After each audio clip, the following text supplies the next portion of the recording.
Bon, ben, en ce qui concerne mon corps, j'ai pratiquement toujours été à l'aise avec. Bien que je sois petite, ça m'a jamais posé un grand problème. Oui, j'aime mon corps. C'est pas que j'ai des complexes, mais il y a toujours des choses que j'aime pas trop. C'est pas des choses que je vois tous les jours. Après, c'est plus quand je me vois en photo que je vois ce qui va pas. Parce qu'on a l'habitude de se voir dans un miroir et c'est là qu'on voit les défauts. Je me focalise trop sur ce qui va pas. Non, je suis pas du tout à l'aise avec mon corps. J'ai jamais été à l'aise avec mon corps. Depuis le début, j'aime pas mon corps. J'ai petite, j'étais un peu boulotte. À l'adolescence, t'avais toutes les filles qui vont savoir de la poitrine, moi pas. Puis je suis un peu velue. Entre les poils, la poitrine qui pousse pas, tu te sens pas bien dans ton corps. Comme je suis quelqu'un de très discret, donc il fallait absolument pas qu'on me voie et qu'on voit pas mon corps, quoi. Ça ne me convient pas. C'est une partie que je déteste. Du coup, mon enjeu me reste un des complexes les plus gros que j'ai. Il y a des fois où je peux supporter mon corps, comme quand j'avais bien maigri, je le tolérais. C'est un peu la pagaille dans mon corps, c'est un peu l'anarchie. Je trouvais toujours les filles jolies, celles qui étaient à l'inverse de moi, comme les brunes à la peau mate. On cherche toujours ce qu'on n'a pas aussi d'un côté, donc... Au final, on n'est jamais content. Parce qu'on cherche toujours le contraire de nous, peut-être. Moi, je pense que toutes les personnes se comparent. Parce que des fois, la fille qui a les cheveux lisses, la voudrait boucle.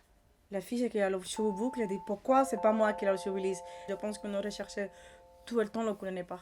Mais ouais, moi, je me compare tout le temps aux autres. Je me dis, oh, j'aimerais bien voir sa silhouette. Au niveau des jambes, oui. Je regarde les jambes des gens. Alors c'est vrai, quand je suis dans la rue, je dis à mon mari, mais moi ça fait ça mes jambes ou pas? Il me dit, mais non, t'es beaucoup mieux que ça. Ah bon? Et j'arrive pas à me le mettre en tête. J'ai plus cette fixation sur mon tronc, parce que par exemple, tu vois, l'été, pour aller à la plage ou des choses comme ça, c'est un peu compliqué. Ça, si je pouvais le changer, je le changerais. Mais j'aimerais être fine. Mais en fait, je suis pas fine.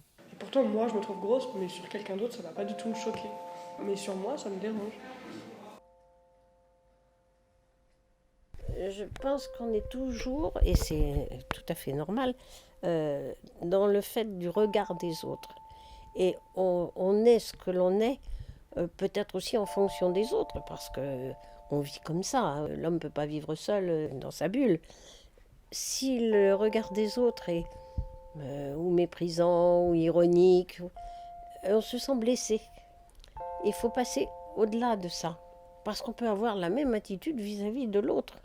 Je pense que ceux qui ont très bien compris ça, ce sont les peuplades en Amazonie, où il y a aussi, comme chez nous, des personnes qui ne sont pas belles ou des personnes même qui ont des handicaps physiques, mais qui sont acceptées par toute la communauté, chose qu'on ne sait plus faire.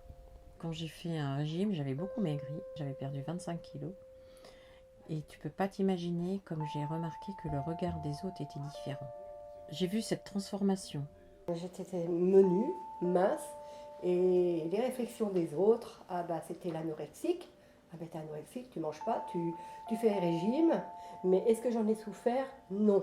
Je connais ma personne, je connais ce que je suis, tant pis pour les autres, elles ne le voyaient pas. Que chaque être est différent, mais on te stéréotype, quoi. Non mais c'est dur, hein, je t'assure, des fois... En plus, j'ai un mari qui est hyper sportif et quand on était plus jeune, on y allait, on va faire des randonnées, tout ça. Mais moi, avec de me dire randonnée, short, oh mon Dieu, mais c'est pas possible. Donc heureusement, maintenant, il y a des pantalons un peu fluides, donc je me mets en pantalon. Oh, on va se baigner dans un lac après, oh là là là là. Pourtant, c'est mes amis qui ne me jugeront pas. Bah, même ça, j'ai du mal. Mais au final, personne ne le voit. Enfin, il y a un truc un peu comme ça où, du moins, si je passe, les gens vont regarder mes jambes. Alors qu'au final, personne ne le voit jamais. Et les gens pensent que c'est un truc de grand brûlé aussi. Mais à part ça, j'ai pas eu de remarques sur le fait que j'étais trop grosse. Pas mal ma famille me disait t'es trop grosse, quoi. Mais je crois que c'est la manière dont on est élevé. Si déjà vous avez des parents qui ne sont pas toujours en train de vous dire « Oh là là, regarde comme t'es grosse, ah, mais t'as ci qui va pas », je crois que toujours leur montrer le côté positif. Et à partir de là, on se sent à l'aise et on grandit à l'aise. J'ai une sœur qui est très jolie, très mince, très fine. Elle a toujours dit qu'il fallait un brouillon avant de faire un chef-d'œuvre, tu vois un peu. Donc elle m'appelait la grosse patate pourrie.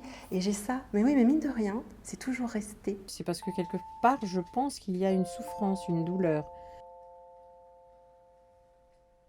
La beauté, vraiment, pour moi, ça vient tellement différent. Parce que tu changes des pays et tu vas trouver un idéal de beauté différent. En Afrique, ils préfèrent les femmes très rondes. Et souvent parce que ça représente la maternité, parce que ça représente la maman, qui diffuse aussi une image de l'amour, je trouve, de l'amour maternel. Trop grosse, je vois pas enfin, jusqu'à où ça arrive, quoi. Je me dis non, je pourrais jamais porter ma rondeur comme elle la porte. T'en as des fortes qui sont magnifiques. Non mais c'est vrai, t'as des filles fortes qui sont magnifiques. Non, j'ai pas d'image parfaite de la femme, si tu veux, non. Être très mince, la police, pas du tout de bourrelet, de graisse. Il faut être comme ci, il faut être comme ça. Il y a une espèce d'image figée du corps parfait qui nous est véhiculée par toutes ces photos, toute cette publicité, tous ces reportages où en fait on devrait presque être tous identiques. Mais j'avoue que je pense que c'est du fait que j'ai été formatée avec ça toute mon enfance. J'ai un peu du mal avec les bourrelets, les trucs comme ça. Et au bout d'un moment, je pense que les femmes s'identifient à ce genre de personnages, qui sont des personnages faux. C'était une actrice grecque. C'était la belle-mère de Jodassin. Elle n'était pas belle. Par moments, quand elle jouait, elle était sublime. Et on la trouvait belle.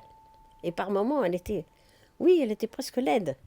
Et je trouve que ces femmes, c'est pas la beauté, c'est autre chose. On en oublie même leurs défauts. Donc, qu'est-ce qui est plus beau? C'est l'enveloppe charnelle que l'on voit ou alors l'âme intérieure? Ce qui fait le charme, ce qui fait toute la beauté d'une personne. Et ça, c'est dans le regard.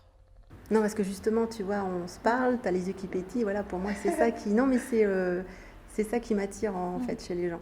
C'est pas obligatoirement, voilà, qu'ils sont parfaits, voilà. Le superficiel, moi, ça me plaît pas.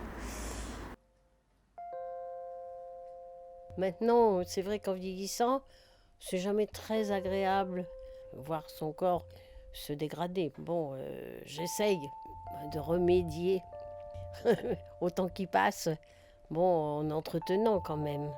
Le vieillir, non, ça me dérange pas. Les rides, en général, c'est l'expression de toute une vie. Tu as la peau qui s'affine, tu as des taches qui apparaissent. Quelquefois, je trouve ça joli chez certaines personnes. Mais après, c'est vrai que je me dis, si je veux avoir un corps qui me convient, c'est à moi aussi de faire un effort.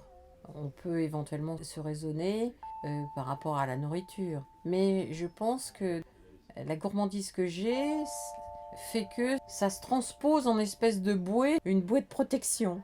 Mais c'est peut-être inconscient. Maintenant, j'essaye de ne pas grossir trop, mais j'adore manger. Je ne vais pas arrêter de manger parce que je vais grossir. Je m'en fiche. D'accord, tu es en régime, mais c'est quoi le moment que tu profites de sortir? Parce que la personne qui est en régime ne va pas boire beaucoup d'alcool, parce qu'une bouteille de vin, il y a 60 calories. Et d'un côté, tu vois, je suis pas non plus une maniaque de l'alimentation ou du sport, tu vois, genre je vais pas non plus faire tous les efforts pour avoir le corps que je veux. En fait, j'ai envie d'être en bonne santé, j'ai envie d'être en forme. Je vais pas me dire je vais faire du sport pour maigrir, c'est pas le but, quoi. Moi, quand je dis à ma sœur, je me trouve trop grosse, elle me fait fais du sport. Je dis tout le temps je suis trop grosse, mais tu fais jamais rien aussi. Tu vois, donc change quelque chose. Ouais, j'essaie de m'accepter avec moi-même aussi, tu vois, c'est déjà la première phase. Tu vas vivre avec ton corps pour toute la vie. Il ne va pas te détester à toi pour toute ta vie. Mais après, c'est compliqué, tout le monde est différent. Le plus principal, c'est accepter que tout le monde est différent. C'est par cette acceptation que tu véhicules quelque chose au niveau de ton visage, un bien-être. Tout le monde à sa place. Il faut s'aimer, il faut s'entraider, il faut être attentif. Dans l'être humain tel qu'il soit, on est bien conçu, on est bien fait. Et il y a de la place pour tout le monde et les gens devraient s'entraider entre eux, devraient être unis, tout simplement. Je crois qu'il faut dire aux femmes, ne faites pas attention à votre physique uniquement. Pensez à ce que vous transmettez. Il faut arrêter de fantasmer sur des choses qui ne sont pas faisables. On est nous et unique, c'est ce qui fait notre force. Mais entre savoir et accepter, ça fait deux.